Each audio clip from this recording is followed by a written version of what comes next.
Salam, toujours dans les révisions sous forme des questions-réponses. Maintenant, on va voir la partie 6. Alors, question 51. Maladie de Von Gierk. Citez l'enzyme déficitaire et quelles sont les conséquences sur la voie des pentoses phosphates. Alors, à titre de rappel, la maladie de Von Gierk, c'est la glycogénose de type 1.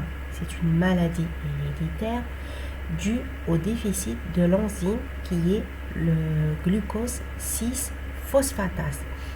L'enzyme a pour rôle d'arracher le phosphore qui est fixé sur le carbone 6 au niveau du glucose pour le transformer en glucose. On a la glycolyse, sous l'action de l'exokinase, elle va phosphoryler le glucose, chez qu'on a la glucose 6-phosphate, mais le contraire, c'est la phosphatase.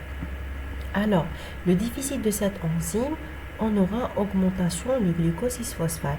C'est le substrat qui nourrit la VPP. Alors, quitte là le glucose 6-phosphate, on aura forcément augmentation de la concentration de ribose 5-phosphate.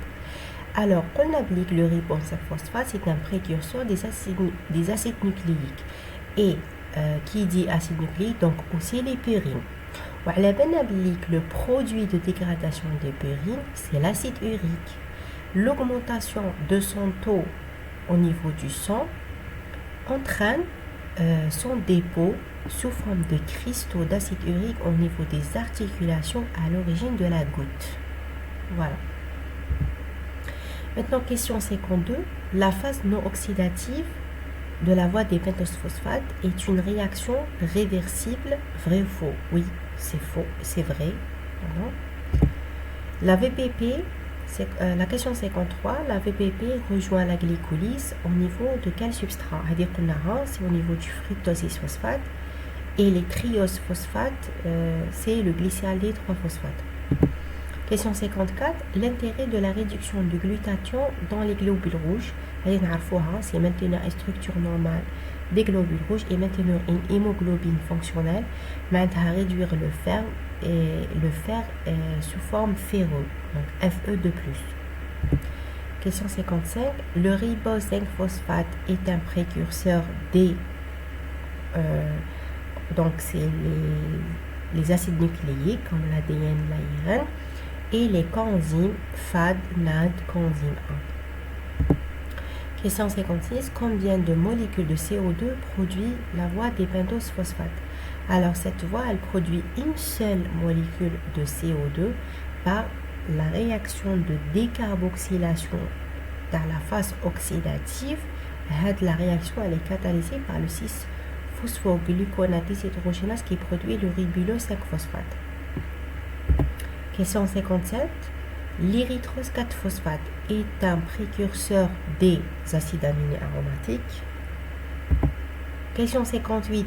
Les réactions de transacétylisation et transaldolysation de la VPP sont des réactions de recombinaison des os. Oui, c'est vrai.